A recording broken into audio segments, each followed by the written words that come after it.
Absolutely. So you're right. There's no doubt about that. And given the fact that this is a hotbed right now, the region, not this country, it's a peace-loving country, but the fact that this is a hotbed right now, the whole timeliness of organizing a summit here is absolutely crucial. Sir, thank you so much for being here with us. For our audience in India who don't really recognize you as well as yet right now, but they will after they hear you at the summit, could you introduce yourself to our audience? Sure. I'm Trevor McFarlane. I'm the CEO of Emerging Markets Intelligence and Research, better known as EMIR in the region, and we are an intelligence network for CEOs and government officials, and we've about 450 members across Dubai, Saudi, etc.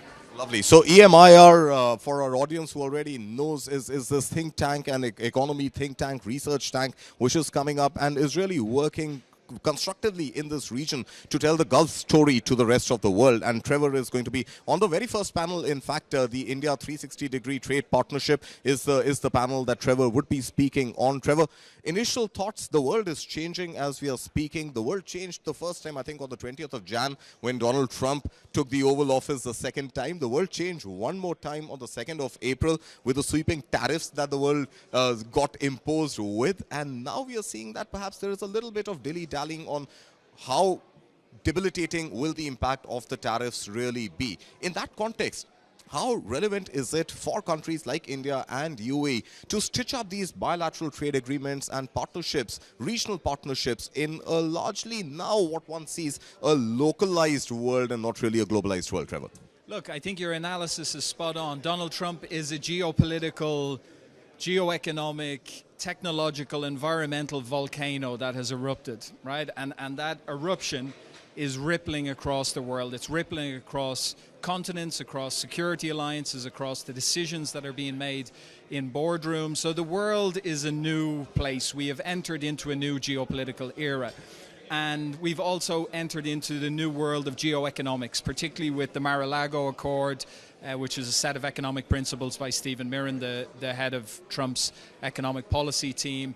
And as a result of this, the world is shifting. There's this tectonic change, but at the same time, there are opportunities emerging. There is always opportunities in disruption, and that's why I think the summit here by News9 is so important, because you're bringing together two very interesting countries at a very interesting time. India is one of the bright spots in the world.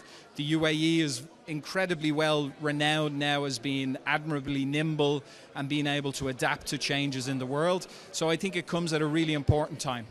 Right, so that is specifically on Donald Trump, and that is specifically on how there's been a tectonic shift, as Trevor was mentioning, Verghese, about the world and the way the world operates and does business. But I think more interestingly, there is also this massive infrastructure project that the I2U2 is working closely with. The I2U2, of course, being India, Israel, UAE, and the USA, by way of this massive, what some call a sort of threat to BRI. I'm not sure if in the near future it will be a threat to BRI, but the IMEC, the India, Middle East, Europe Economic Corridor, and that corridor really opening up new avenues for trade, for shipping, to reach the rest of the world more quickly in a more efficient manner. How relevant do you think are these large-scale multilateral infrastructure projects like IMEC? Well, in the context that we just discussed of a changing world, they become even more important. Now, obviously, you've got I2U2, right, which is the initiative that you described between these countries, and then you have IMEC, which is the economic corridor.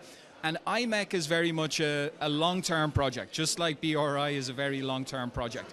But there's some interesting aspects that are taking place in front of us right now.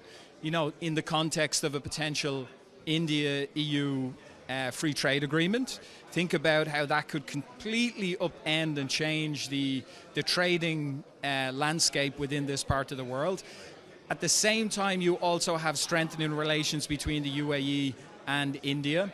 You also have the Iraq Development Project, which is another potential trade route emerging in the Middle East as well. So what you see is that there's, as I say, there's a huge amount of change, and with this change will come disruption, but will also come opportunity. And I think the UAE and India has a unique partnership and opportunity to bolster that.